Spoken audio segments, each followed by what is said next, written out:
Отиват два гея в аптека да си купат презервативи. И си говорят. Един казва, дай да вземи японски. Те ще са като Тойота. Надеждни. Той е казал да вземем френски. Те ще бъдат красиви като Пежо. Слуша ги аптекаря и им казва, вземете си руски. Те ще бъдат като Ласка. Високо проходими. Вие в война ще ги карате. Питат, интервюират една проститутка. Я питат, кой е най-запомнящия ти се сексуален акт? И тя казва, с един турчин. Лягаме си с турчина.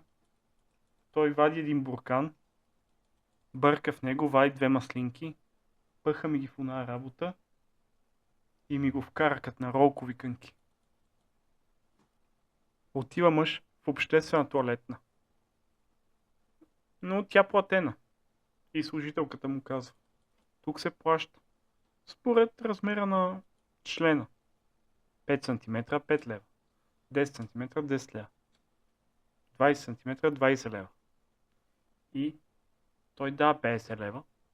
И тя казва, аз сте надарен. Може ли да ми дадете номера си? Ще се омъжа за вас. И той вика, какъв номер ще ти дам, Връщай ми 45 лева. С вас няма ходно. Срещат се двама и единия пита, къде отиваш? Вика, отивам на лекция на тема вредата от алкохолизма. И другия го пита. И какво те накара да отидеш? Той като тъща и жената. Готина мацка отишла при татуист да и татуира нещо на минчета. И той започна да маже с нещо. И тя пита, какво е това, къде ми мажеш на той вазелин? И тя го пита, ти сигурен ли си, че си татуист? В Русия татко отива командировка в Ленинград и събира трите си деца и им казва, кажете ми стихотворение, което започва с изречението татко отива в Ленинград и каквото е, това ще ви купа и ще ви донеса от Ленинград. И едното почва. Тата отива в Ленинград, ще ми купи шоколад.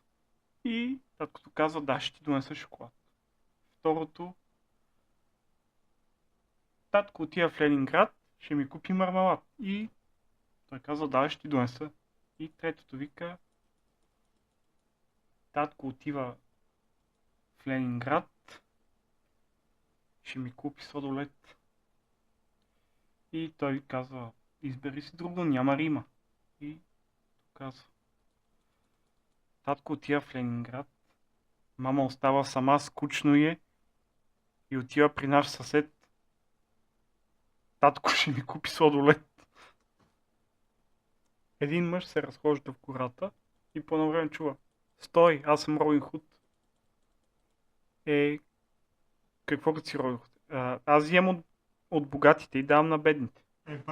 Той, аз съм беден, какво ще ми вземеш? И Робин Худ му дава злато и си тръгва. И той с малко си ходи и вика, аз съм богат. И пак се чува. Здрасти, аз съм Робин Худ. Съседка среща едно дете и го пита, как си? Той отговаря нормално. Как е училището? Той отговаря нормално. Как сте вкъщи? Той отговаря нормално. И съседката ви се ядосва и вика, твоя речник, освен нормално, друга дума съществува ли? И то казал, татко така ми каза, че пред хората не трябва да казваме ебал си е майката. Мъж и жена си говорят. Мъжът дава една празна пластмасова бутилка на жената и казва, смачка я. И тя смачка.